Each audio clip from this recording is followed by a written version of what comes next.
What's up, everybody, and welcome in to another edition of the Sit Down. As always, if you enjoy this video, please make sure you hit the like button and let me know what you think in the comment section below. Also, if you're new around here, you just haven't done it yet, or you're living under a rock, I don't know what you're waiting for. Hit that subscribe button now so you never miss another Sit Down video. Today, ladies and gentlemen, we're going to get in quickly to a mafia topic. And no, this is not going to be a long video. I did want to announce, though, some breaking news coming out of the mafia world that you will probably likely only hear first here on the Sit Down. I want to give some respect to a fellow content creator, one of my friends, good friends in this business, the very great Chad Marks. You can find his channel at Blood on the Razor Wire on YouTube. I know a lot of you are fans of Chad and his prison stories. He wrote the, to me, critically acclaimed book, Blood on the Razor Wire, about his time in the federal prison system, almost 20 years.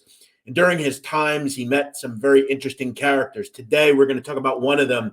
Breaking news coming out of the crew once known as the Bath Avenue crew. Now, a couple of weeks ago, I discussed the Bath Avenue crew a little bit in a video I did about Bonanno high up Anthony Spiro. Now, today, news has broke in the federal prison system that former Bath Avenue crew member on the right, Thomas T.K. Reynolds, has been awarded a sentence reduction of 6 years on his 42-year sentence. Now, for many, that seems like a long time. And the truth of the matter was, Thomas Reynolds was not scheduled for release until 2036. He still had about 14 years left on a long sentence that would make him a pretty old man till he got out of prison. Now, according to Chad Marks, who worked on these motions, Reynolds contacted him this morning and let him know that he was given a 6-year sentence reduction on the grounds of compassionate release and other motions. That means, basically, in layman's terms, Thomas Reynolds is going to get out of prison a lot earlier than he thought. Now, it does not mean that he will be released immediately. In fact, it's not likely that Thomas Reynolds will get out of prison until 2028 or 2029. Now, the federal prison system works very simply. You could file briefs, you could file appeals, you could file motions. And again, the original sentence meant that Reynolds wouldn't get out until 2036. By giving his sentence reduction as well as good time, it is likely that Thomas Reynolds will be out of prison in 2028 or 2029. He'll report to a halfway house and then he will be released. Now, many are probably asking, who is Thomas Reynolds? Thomas Reynolds, as I said, is seen here on the right. In the picture as well is former crew member Fabrizio De Francisi. Now, these two members of that faction are the only two individuals that did their time and took their sentence. The other members of this crew, James Calandra, Joey Calco, Michael Yamin, have all flipped, Chris Paciello, all flipped and are now free men and living either in the witness protection program or on their own.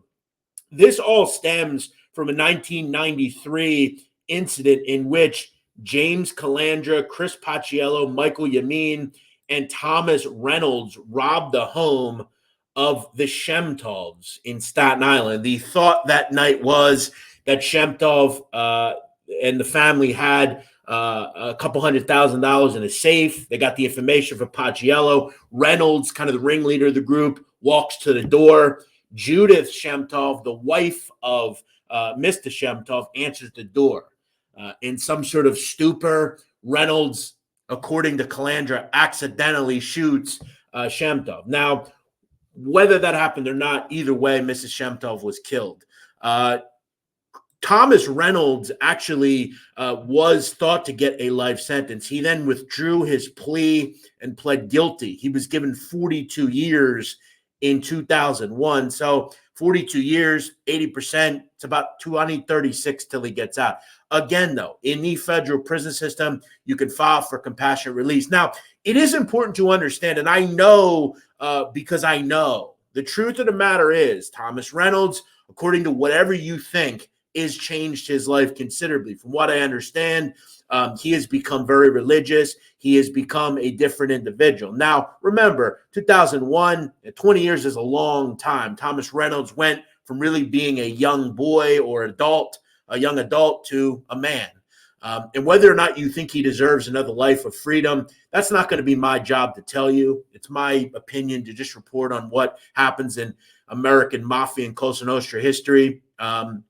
Thomas Reynolds is going to get out of prison. The thought is he will likely just become just a regular individual in society again. But the federal government believes that Mr. Reynolds deserves another chance at life. It's important, though, that we say rest in peace to Judith Shemtov.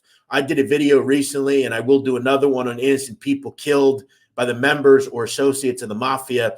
And Mrs. Shemtov was absolutely an innocent victim who died at the hands of 4 degenerate, drug-addicted individuals that just wanted their own gain, and Shemtov died because of it. Reynolds will, though, get out of prison, and it's likely to happen a lot earlier than he may have indicated or thought. As always, if you appreciate this video and like it, please hit the like button, hit the subscriber bell, and also hit the subscribe button so you never miss another sit-down video. It is important to understand as well. Great information from Chad March. Chad and I talk a lot about Mr. Reynolds, and Mr. Reynolds is going to get out a little bit earlier. So, as always, thanks for watching. We'll see you next time here on the Sit Down.